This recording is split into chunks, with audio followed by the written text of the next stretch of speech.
Hello viewers, welcome to education coverage. I hope आप सब ठीक है। और आज हम लोग करने वाले हैं क्लास 10th एक्सरसाइज 12.2 सॉल्यूशन। इससे पहले हम लोग इसका इंट्रोडक्शन वीडियो कर चुके हैं, ठीक है, जिसका लिंक ऊपर आपको आई बटन में मिल जाएगा और नीचे डिस्क्रिप्शन बॉक्स में उसका लिंक दिया हुआ है मैंने। एक्सरसाइज से पहले इंट्रोडक्शन को समझना काफ़ी ज़रूरी है बच्चों। यहाँ हम लोग सिर्फ क्वेश्चंस की बात करेंगे, लेकिन जो उनके बेसिक्स हैं, जो उनका फंडामेंटल्स हैं, वो हम लोगों ने इंट्रोडक्शन में समझे हैं। तो प्लीज़ पहले आप उसे जाकर देखिए, और कोई चीज़ नहीं आती है तो प्लीज़ उसे पहले क्लियर कीजिए, उसके बाद एक्सरसाइज पे आना, ताकि क्वेश्चन आज अच्छे से आपको समझ आ सके। तो देखो क्वेश्चन क्या है, find the area of the sector of a circle. Question number 1 है ये। Area of the sector of a circle having the radius 6 centimetre and angle of sector is 60 degree. Sector के बारे में हम अच्छे से बात कर चुके थे, व्हाट इज सेक्टर। तो अब देखो हमारे पास एक सर्कल दिया हुआ है, ठीक है, वो सेक्टर फॉर्म कर रहा है, उसके अंदर एक सेक्टर फॉर्म हो रहा है जिसमें जो थीटा है वो कितना है, 60 डिग्री है, ठीक है। मैंने पहले भी बताया था आपको कि यहाँ पे जो हमारे पास सेक्टर होता है उसका रीजन जो है वो ये वाला है, उसका जो एरिया है वो ये वाला है, ठीक है ना। तो हमें पूरा एरिया निकालना है, कंप्लीट सेक्टर का एरिया हमसे पूछा हुआ है। तो हम लोग क्या करने वाले हैं, हम लोग इस पूरे सेक्टर का एरिया निकालेंगे, और हमारे पास एरिया ऑफ सेक्टर का डायरेक्ट फॉर्मूला भी होता है। तो देखो सॉल्यूशन में क्या होगा, सॉल्यूशन में हम लोग लेंगे, सॉल्यूशन में हम लोग क्या लेंगे, सबसे पहले तो बोलेंगे रेडियस कितना है, रेडियस कितना है हमारे पास, radius of circle, radius of circle, और r इज 6 सेंटीमीटर, और बोलेंगे एंगल, एंगल ऑफ सेक्टर, जिसको हम लोग थीटा से भी प्रेजेंट करते हैं। थीटा कितना है, 60 डिग्री। इस तरह से आपको लिखना है, ठीक है। लिखने के लिए एक थोड़ा आर्ट होती है ना, अच्छे से लिखना, ताकि एग्जामिनर को अच्छे से क्लियर हो कि आप कर कैसे रहे हो, क्या कर रहे हो। रेडियस लिख दिया, sector area of sector, angle of sector लिख दिया, उसके बाद में हमसे जो पूछा वो निकालते हैं। Area, area of sector will be theta upon 360 pi r square, और पाई की वैल्यू क्वेश्चन में मेंशन नहीं है, ठीक है। अच्छा यहाँ पे रेडियस भी लिख लो, ये 6 है और ये भी 6 है, ठीक है। तो पाई आर स्क्वायर और थीटा, थीटा हमारा कितना हो गया 60, और पाई की वैल्यू रख देते हैं, what is the value of y, 22/7। By default हम लोग ये वाली यूज करते हैं, अगर क्वेश्चन में मेंशन होती है 3.14 तो फिर वो वाली लेनी है, पाई आर स्क्वायर मतलब 6 × 6। क्लियर। तो बच्चों देखो हमारे पास कितना आया, ये हो जाएगा 60, ये 36 और ये 6 पे कट गया, इतना हो गया। अब देखो इधर तो कुछ बचा नहीं है, सिर्फ ये बचा हमारे पास, 132 आ गया ये, और नीचे आ गया 7 सेंटीमीटर स्क्वायर। यही हमारा एरिया है, ठीक है। फ्रैक्शनल फॉर्म में भी हो सकता है, डेसिमल फॉर्म में भी हो सकता है। तो पहले इस एक बार चेक कर लेते हैं कि एनसीईआरटी में आंसर कितना है, उसके बाद देखते हैं, अगर डेसिमल में दिया होगा तो डेसिमल में कन्वर्ट करेंगे, ठीक है।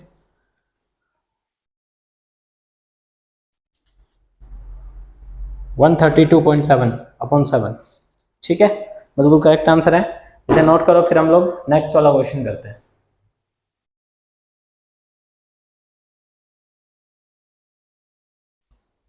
तो चलो बच्चों देखते हैं नेक्स्ट क्वेश्चन। क्वेश्चन है find the area of the quadrant of a circle whose circumference is 22 centimetre. मतलब सर्कमफ्रेंस हमें दिया हुआ है 22, ठीक है, और हमें फाइंड करना है एरिया ऑफ क्वाड्रेंट। क्वाड्रेंट के बारे में इंट्रोडक्शन में बात हुई थी, यहाँ पे मैं दोबारा बना रहा हूँ, एक सर्कल हम लोगों ने ले लिया, ठीक है।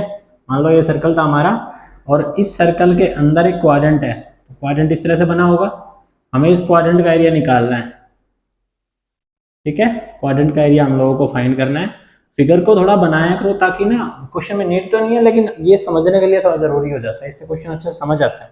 अब हमें दिया क्या हुआ है, हमें दिया हुआ है सर्कमफ्रेंस, हमें क्या दिया हुआ है, सर्कमफ्रेंस दी हुई है। सर्कमफ्रेंस कितनी होती है, 2πr। तो हम लोगों को गिवन क्या है, हम लोगों को 2πr गिवन है। देखो कैसे करेंगे सॉल्यूशन। सबसे पहले लिखेंगे सर्कमफ्रेंस गिवन है ना, वही लिखते हैं, circumference, circumference of circle is given here is what, 22 centimeter. We can also write it as 2 pi r is equal to 22, then r can also be 22/2 pi. Clear, 22/2 pi, 2 आप cancel कर दोगे तो it will be 11/2 pi, 11/pi sorry, ये आपकी radius है। देखो question में आपसे रेडियस नहीं पूछी है, मैं बच्चों को यही चीजें फॉलो करने के लिए बोलता हूँ। क्वेश्चन में आपसे रेडियस पूछी ही नहीं है, तो आपको यहाँ पे पाई की वैल्यू पुट करने की कोई जरूरत नहीं है। आप सिंपली निकालो r हमारा कितना है 11/पाई, बस। अब आगे चलते हैं ना। उसके बाद पूछा गया find the area of quadrant. अब लिखेंगे हम लोग अपना एरिया ऑफ क्वाड्रेंट। तो क्वाड्रेंट का एरिया कितना होगा 1/4 पाई r स्क्वायर होता है। क्लियर? देखो यहाँ रखेंगे 1/4 मल्टीप्लाई में पाई और मल्टीप्लाई में हमारे पास होगा r स्क्वायर। देखो ये रहा, ये हमारा r था 11/पाई, तो मैंने 11/पाई जो है 2 बारी रख दिया। ठीक है, देखो अब पाई से पाई डायरेक्ट कैंसिल होगा, इस चीज के लिए मैंने वहां पे वैल्यू पुट नहीं कराई थी आपसे। पाई से पाई डायरेक्ट कैंसिल हो गया। दूसरा हमारे पास है 1/4 और मल्टीप्लाई में 11/पाई तो कैंसिल, बस 11 बचा है। यहाँ पे क्या है 11/पाई, यहाँ क्या रख देंगे 22/7। 7 का रेसिप्रोकल हो जाएगा तो ये कहाँ चला जाएगा ऊपर। स्टेप आया समझ? ठीक है, 7 का रेसिप्रोकल होने के बाद वो कहाँ चला गया, ऊपर चला गया। अब देखो क्या कैंसिल हो रहा है हमारे पास, ये है बस 11 2 जा पे जाएगा और कुछ भी नहीं कट रहा है। तो अल्टीमेट आंसर इज 77/8 सेंटीमीटर। ठीक है, दिस द आंसर और the area of the quadrant of the circle. तो इस चीज की वजह से आपको लग रहा होगा कि वैल्यू रख देंगे तो क्या ही फर्क पड़ेगा, लेकिन बच्चे पता क्या करना शुरू कर देते हैं, वैल्यू रखने के बाद फिर काटना उसको रिड्यूस फॉर्म में करना पड़ता है, तो इसका रेसिप्रोकल वगैरह, तो वहां बेकार में टाइम जा रहा है। हाँ, अगर क्वेश्चन में ये भी बोल देना find the radius and the quadrant of circle and the area of quadrant of circle, तो हम लोग यहाँ पे वैल्यू निकालेंगे, अदरवाइज कोई जरूरत नहीं, आपको मार्क्स इसमें भी पूरे मिलेंगे। So please pause the video to note it down, फिर नेक्स्ट क्वेश्चन करते हैं। देखो बच्चों नेक्स्ट क्वेश्चन, क्वेश्चन नंबर 3, इसमें दिया हुआ है the length of a minute hand of a clock, wall clock is 14 centimetre. ठीक है, और find the area swept by the minute hand in 5 minutes. तो मतलब जो क्लॉक होती है हमारी, उसके अंदर जो मिनट हैंड है उसकी हम लोगों को लेंथ दी हुई है 14 सेंटीमीटर उसकी लेंथ है, और 5 मिनट में वो कितना एरिया स्वेप करती है, कितना एरिया वो जनरेट करेगा वो बताना है। तो देखो मैंने यहाँ पे एक छोटा सा सैंपल सा बनाया है क्लॉक का। मान लो वो मिनट हैंड हमारी ये है, ये मिनट हैंड हमारी वो अभी 12 पे है, तो बोला वो 5 मिनट में कितना करेगा। तो देखो अगर वो अभी 12 पे है तो 5 मिनट में वो कहाँ चली जाएगी, यहाँ पे 1 पे आ जाएगी आफ्टर 5 मिनट। तो मैं इसको ये बोल सकता हूँ कि हम लोग अब इस पोजीशन पे, तो उसने कितना एरिया स्वैप किया, वो कहाँ से कहाँ आई है, वो यहाँ से और यहाँ तक आई होगी, यहाँ से यहाँ तक आई है, ये सेंटर कंसीडर किया जा सकता है। अब मुझे बताओ जो हमने चीजें करी थी उसके हिसाब से ये क्या होना चाहिए। ठीक है, ये सेक्टर होना चाहिए या सेगमेंट होना चाहिए या ट्रायंगल होना चाहिए। ठीक है, ध्यान से देखो, ये राउंड जाएगा यहाँ से, तो ट्रायंगल का तो ऑप्शन खत्म। ये 2 लाइनें तो स्ट्रेट थी, अब ये स्ट्रेट तो है नहीं, ऐसा तो नहीं क्लॉक सीधी यहाँ गई, तो थोड़ा तो कर्व होगा ही, स्ट्रेट लाइन नहीं होगी, कर्व होगा। तो फर्स्ट ऑप्शन खत्म, ट्रायंगल नहीं होगा। सेगमेंट होने का तो सवाल ही नहीं होता, सेगमेंट में हमारे पास कोड होती है और यहाँ हमारे पास 2 रेडियस है ना, तो ये सेगमेंट भी नहीं है, सेक्टर है हमारा। ठीक है, सेक्टर ऑप्शन ठीक है। तो ये क्या है, ये एक सेक्टर बन रहा है, सेक्टर बन रहा है। सेक्टर में ये जो चीज होती है बेटा, ये क्या काम करती है, क्या होता है हमारे सेक्टर में, यहाँ पे जो लेंथ होती है ये रेडियस को ही डिनोट करती है, यही रेडियस है। और हमें दिया हुआ है हमारी क्लॉक के अकॉर्डिंग ये क्या है, हमारी क्लॉक के अकॉर्डिंग ये लेंथ ऑफ मिनट हैंड है। सो आई कैन से कि ये ही 14 है, यही 14 है। ठीक है, ये 14 हो गया। अब 5 मिनट में कितना एरिया से आपको वो बताना है। अब देखो, तो बेसिकली हम लोगों को निकालना क्या है, हम लोगों को निकालना है एरिया ऑफ सेक्टर, यही तो निकालना है। सॉल्यूशन में हम लोगों को फाइंड करना है, पहले लिख लेते हैं length of minute hand. Minute hand की जो लेंथ है उसको हम लोग क्या कंसीडर करेंगे, आर। ठीक है, आर कंसीडर करने वाले हैं, वो हमारा कितना है 14 सेंटीमीटर। अब एरिया कितना होगा, या एरिया से पहले बात करते हैं, चलो थोड़ा स्पेस देके लिख देता हूँ। एरिया हमें ये तो पता चल गया सेक्टर बन रहा है, area of sector form by minute hand in 5 minute. तो 5 मिनट में जो उसने सेक्टर फॉर्म किया है वो कितना होगा, θ/360 πr², यही होगा सेक्टर का एरिया, तो यही होता है। हमारे पास रेडियस है, हमारे पास पाई भी, हमारे पास थीटा नहीं है, तो मतलब ये पता करना है कि 5 मिनट में यहाँ पर एंगल कितना जनरेट होगा, ये जो एंगल बन रहा है यहाँ पे ये कितना है ये बताना है। काफ़ी अच्छा क्वेश्चन है और काफ़ी अच्छी इन्फॉर्मेशन मिलेगी, तो ध्यान से देखना बेटा। देखो जो वॉल होती है हमारे पास यहाँ 12 होता है, मान लो मिनट हैंड अभी यहाँ पे है, और अगर वो पूरा पूरा एक कंप्लीट रिवोल्यूशन लेके आती है, यहाँ से पूरा घूम के इधर से इधर से इधर से इधर से आके वापस यहीं आ जाती है, तो पूरे एक रिवोल्यूशन में उसने कितना एंगल बनाया हुआ है, कितना एंगल उसने जनरेट किया। जब वो पूरा एक रिवोल्यूशन लेके आ रही है तो उसने कंप्लीट एंगल, है ना, कंप्लीट एंगल जनरेट किया है। अब कंप्लीट एंगल कितने डिग्री का होता है? कंप्लीट एंगल होता है 1 रिवोल्यूशन में कितना करेगी कंप्लीट एंगल? कंप्लीट एंगल होता है बेटा 360 का, कंप्लीट एंगल होता है 360 का।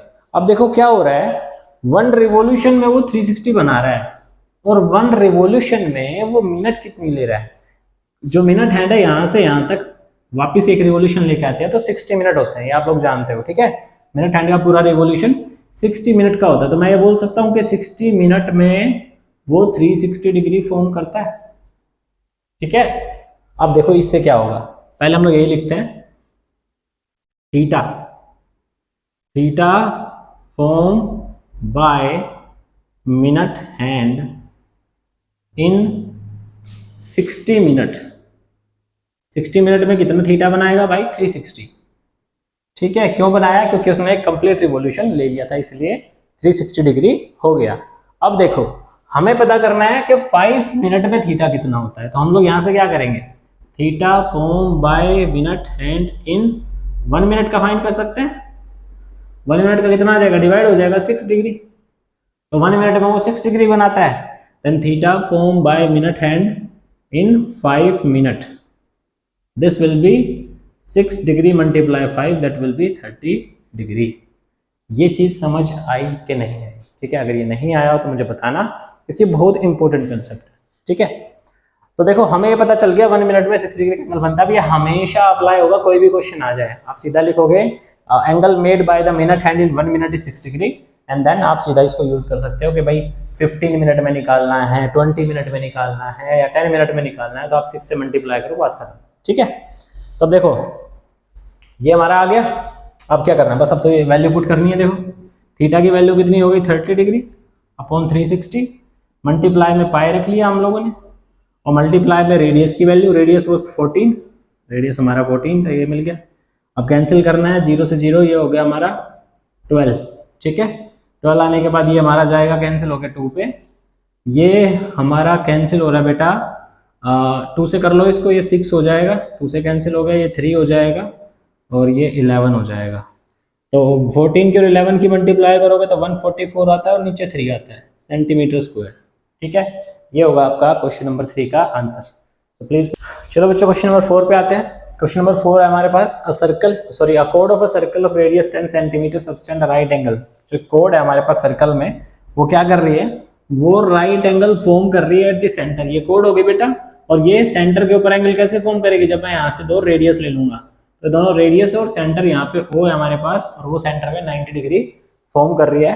Find the area of the corresponding segment and major sector. तो इस कोड के साथ जो सेगमेंट है, सेगमेंट आप देख पा रहे हो, ये वाला पोर्शन क्या है, सेगमेंट है, मैंने बताया था इंट्रोडक्शन में, ठीक है।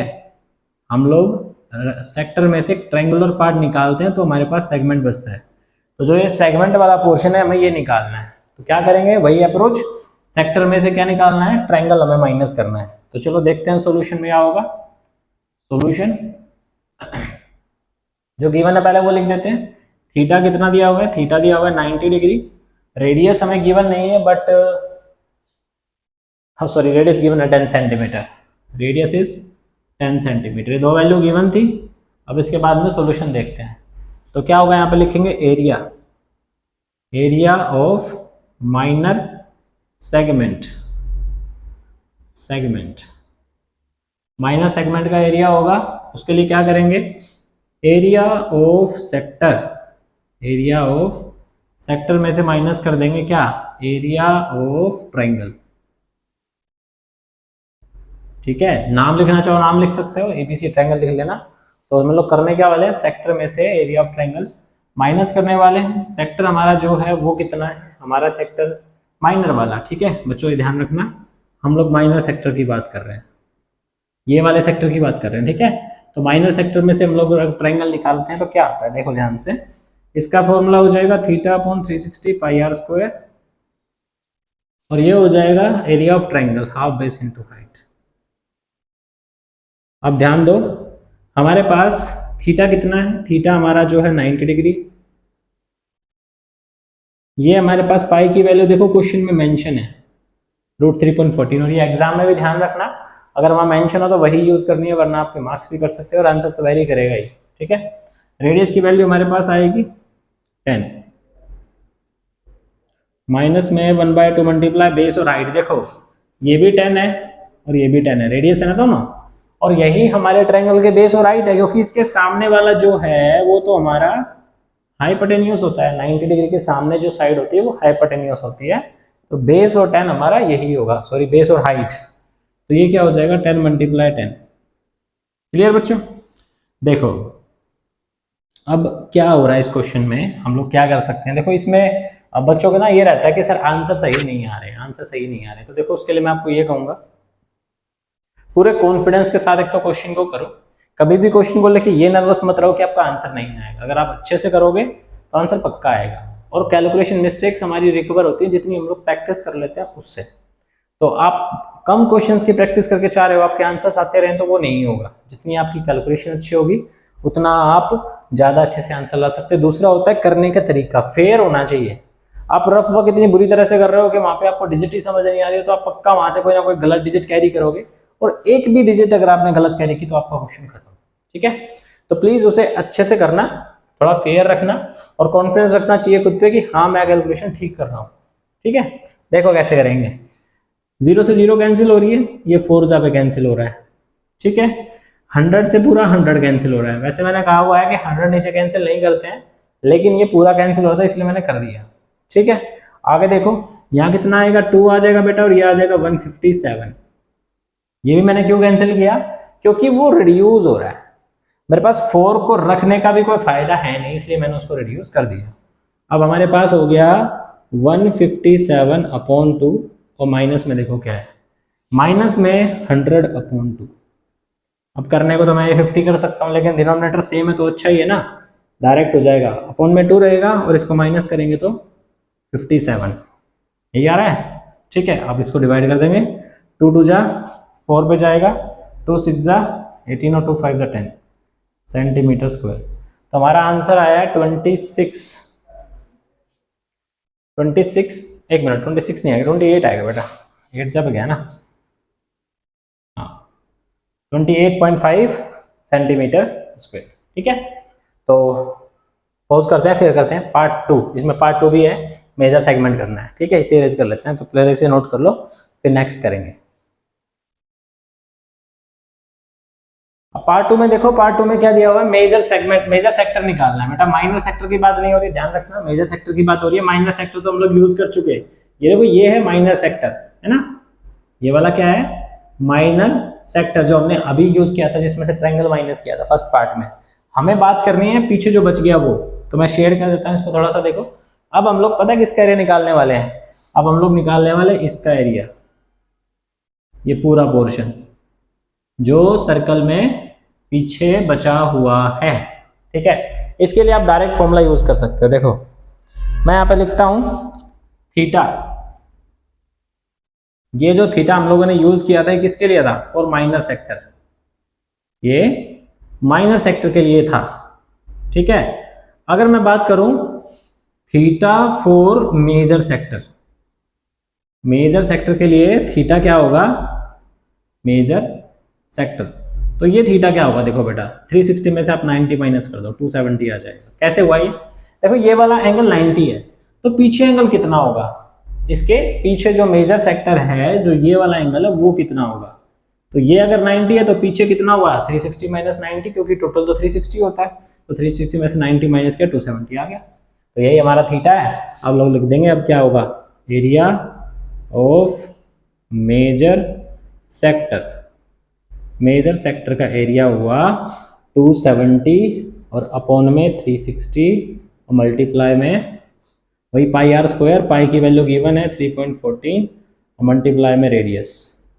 क्लियर बेटा, ठीक है, अब देखो काम बहुत आसान हो गया है। 100 से 100 पूरा कैंसिल हो गया है, 0 से 0 कैंसिल हो गया है, ये हमारा 3 जा पे कैंसिल हो जाएगा और ये हमारा 4 जा पे। इतना हुआ। अब देखो, अब एक छोटा सा काम और हो रहा है बस, ये 2 से डिवाइड हो रहा है, 157। ठीक है, तो 157 अपॉन 2 हमारे पास आ गया। तो 157 की पहले 3 से मल्टीप्लाई कर लेते हैं, बिल्कुल सेपरेट डिजिट लिख के अच्छे से मल्टीप्लाई किया करो, आपको ना हैबिट हो जाएगी इस चीज़ की, तो इतना टाइम लगेगा नहीं एग्जाम में जितना आप सोच रहे हो कि मल्टीप्लाई करने में पूरा टाइम लगेगा। 21 हो गया, 2 हो गया, 15, 17, 1 और 6, 671। और कैलकुलेशन मिस्टेक होना ना ऑब्वियस है, किसी से भी हो सकती है, तो इसमें कोई वो नहीं होती टेंशन लेने वाली बात, क्या आंसर नहीं आ रहे हैं ऐसा कुछ हो रहा है। 2 3 जा 6 और ये हमारा जाएगा 2 8 जा 16, 2 5 जा 10 और फिर 2 5 जा 10 सेंटीमीटर स्क्वायर। तो हमारा आंसर आ रहा है भाई 285.5। ठीक है, सॉरी 385.5 सेंटीमीटर स्क्वायर। चेक कर लेते हैं, 2 3 जा 6 और ये जाएगा 2, एक सेकंड, 2 3 जा 6 और 2 3 जा 6 पे जा रहा है ना, 2 3 जा 6, 2 3 जा 6, 2 5 जा 10। ठीक है,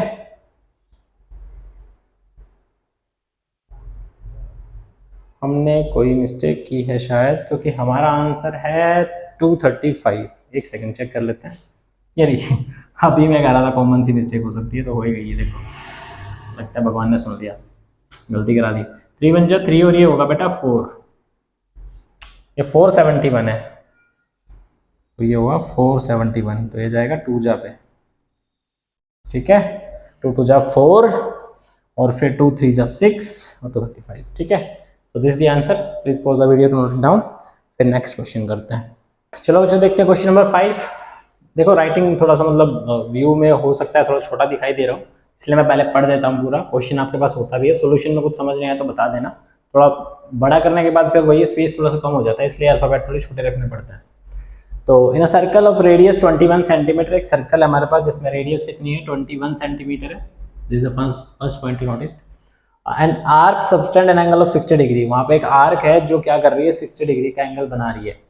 तो हम लोगों को लेंथ ऑफ आर्क निकालना है, सेक्टर जो उससे फॉर्मूला है वो निकालना है, और वहाँ पे कॉरस्पॉन्डिंग कोड से जो सेगमेंट बनेगा उसका एरिया निकालना है। देखो जरा क्वेश्चन क्या है, पहले यहाँ फिगर बना लेते हैं। एक सर्कल है हमारे पास, उसमें कोई कोड है, मान लो यहाँ से लेकर, सॉरी आर्क है, यहाँ से लेकर यहाँ तक कोई एक आर्क है। इस आर्क ने क्या किया है, इस आर्क ने ऐसा काम किया कि भाई इसने सेंटर के ऊपर एक एंगल बना दिया 60 डिग्री का। आया समझ? ये लेंथ ऑफ आर्क थी, कुछ स्पेसिफाइड लेंथ ऑफ आर्क थी वहां पे, उस आर्क ने 60 डिग्री एंगल बनाया at the centre.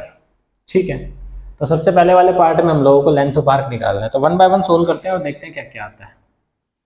Solution first part, सबसे पहले लेंथ ऑफ आर्क का तो फॉर्मूला डायरेक्ट होता है हमारे पास। ठीक है, length of arc, length of arc सीधा लिखेंगे हम लोग, क्या होता है थीटा बाय 360 और 2 पाई आर, ये होता है फॉर्मूला। ठीक है, पहले बताया थीटा कितना बना रही है 60 डिग्री बना रही है, 360 मल्टीप्लायर में पाई की वैल्यू मेंशन नहीं है वहाँ पे, तो 222/7, this will be r, r is what, r is 21। ठीक है, वैल्यू पुट करनी है, कैंसिल हो गया, ये 6 पे कैंसिल हो गया बेटा, और ये हमारा 3 पे कैंसिल हो गया, ये हमारा 2 पे हो गया, 2 से 2 हो गया, तो answer is 22 centimetre. First part तो बड़ा सिंपल सा था, फॉर्मूला लगाया और आंसर आ गया। तो लेंथ ऑफ आर्क तो बेटा आ गई, यहाँ से यहाँ तक कितना है ये 22 सेंटीमीटर। क्लियर हो गया। सेकंड पार्ट में area of sector form by the arc, अब ये आर्क है, ये सेक्टर बना रही है ना इधर देखो ये वाला, ये तो पूछा उसने इस सेक्टर का एरिया भी बताओ भाई।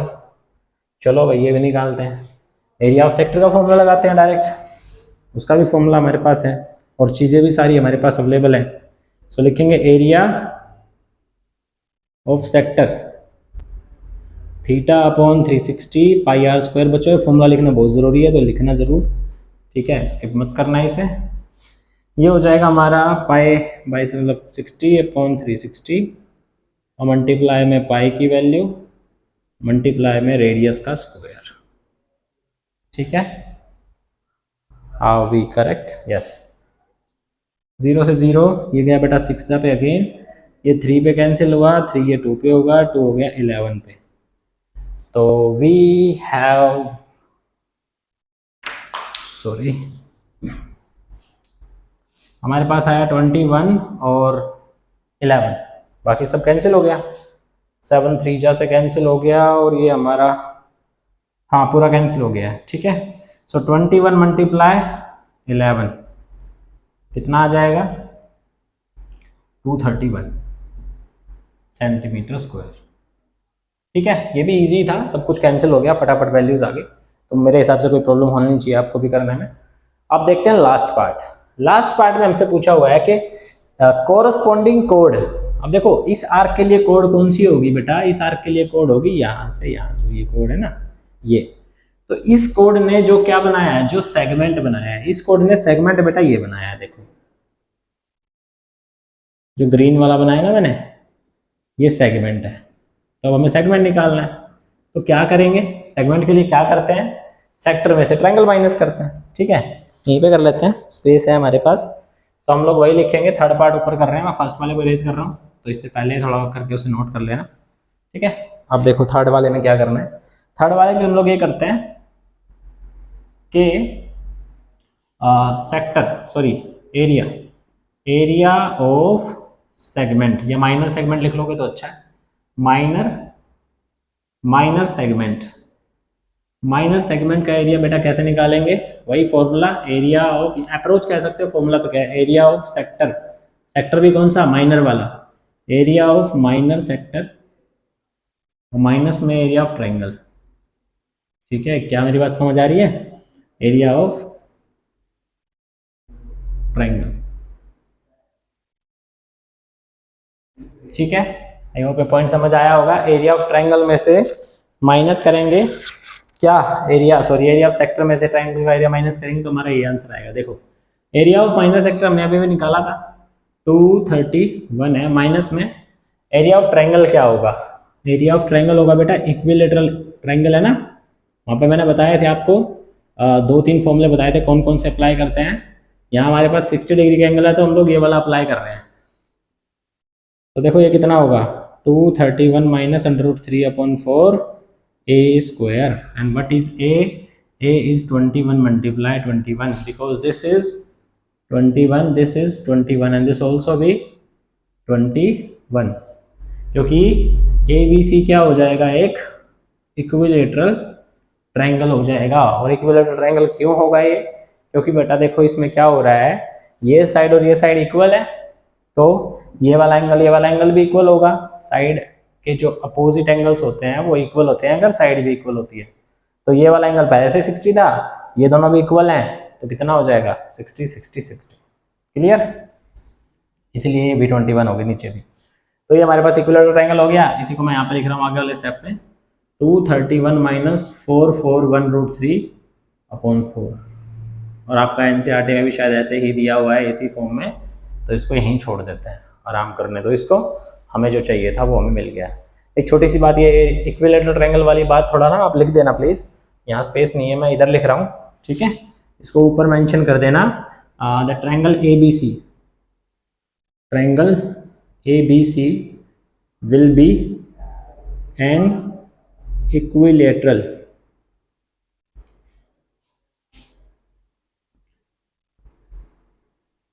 ये एक इक्विलेटरल ट्रायंगल होगा, ठीक है, will be an equilateral triangle, because reason में लिख देना, angle B equal to angle C है, दोनों 60 डिग्री के, यूजिंग एंगल सम प्रॉपर्टी। ये ना भी लिखोगे तो चलेगा, लेकिन लिख दोगे तो अच्छा ही है, ठीक है।